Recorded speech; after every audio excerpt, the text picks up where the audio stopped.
First লাভের ভাবনাটা শুরু হয় আসলে যদি বলি নীলার থেকে।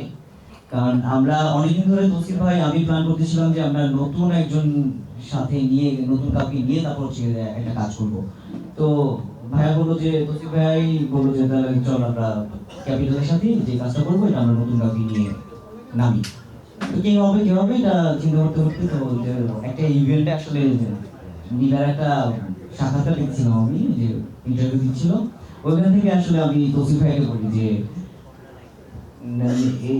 আমি আসলে ওরকম নামও জানতাম না। আমি ভাইয়ারা দূরে থেকে ছোট ভিডিও করে রাখছিলাম, ভাইয়ারা বলতেছি যে ভাইয়া যে আমরা যে নতুন মেয়ে নিতে চাই আসলে দেখো এই মেয়েটা কিন্তু অনেক সুন্দর আছে, আমরা কিন্তু ওরেই নিতে পারি। পরে ভাইয়া বলতেছে তুই ছিল না, আমি বলি, না বলতেছে ও তো হচ্ছে যে নীলা অলরেডি আমার সাথে একটা কাজ করছেও, একটা গেস্ট ক্যারেক্টার ছিল। বললাম তাহলে ভাইয়া প্ল্যান করি, আচ্ছা ঠিক আছে তাহলে কথা বলি দেখি নীলা করার জন্য। দেন আমরা কথা বলি, ও মোটামুটি ভালো একটা মিটিং করি আমরা আসলে নীলাকে জানার জন্য। যদি আমরা প্ল্যান করবো নীলাকে নিয়ে, তাহলে আমাকে আগে নীলাকে জানতে হবে যে আসলে ও কি রকমের ক্যারেক্টার ডিল করতে পারবে। মিটিং করার পরে আমি ভাইকে বললাম যে না ভাই কথা বলে ঠিকঠাক লাগছে, আমরা যদি একটা ভালো গল্প ওর মতো করে ক্রিয়েট করে দিতে পারি তাহলে হচ্ছে ভালো করবে। এইখান থেকে আমাদের ফার্স্ট লাভের গল্প শুরু হয়। ফার্স্ট লাভের ভিতরে হচ্ছে যে নামটা শুনে বুঝতে পারতেছেন যে হচ্ছে যে ভালোবাসা অনেক বেশি জড়িত, নাম শুনলেই বোঝা যায়।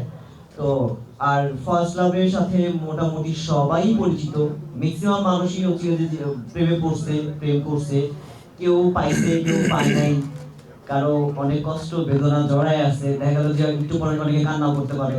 তো আমি চেষ্টা করি আমার গল্পের ভিতরে সব কিছুই থাকবে, ভালোবাসা থাকবে, কষ্ট থাকবে, ফ্যামিলি থাকবে, ফ্রেন্ডস থাকবে, ফান থাকবে, ফুর্তি থাকবে, সব থাকবে।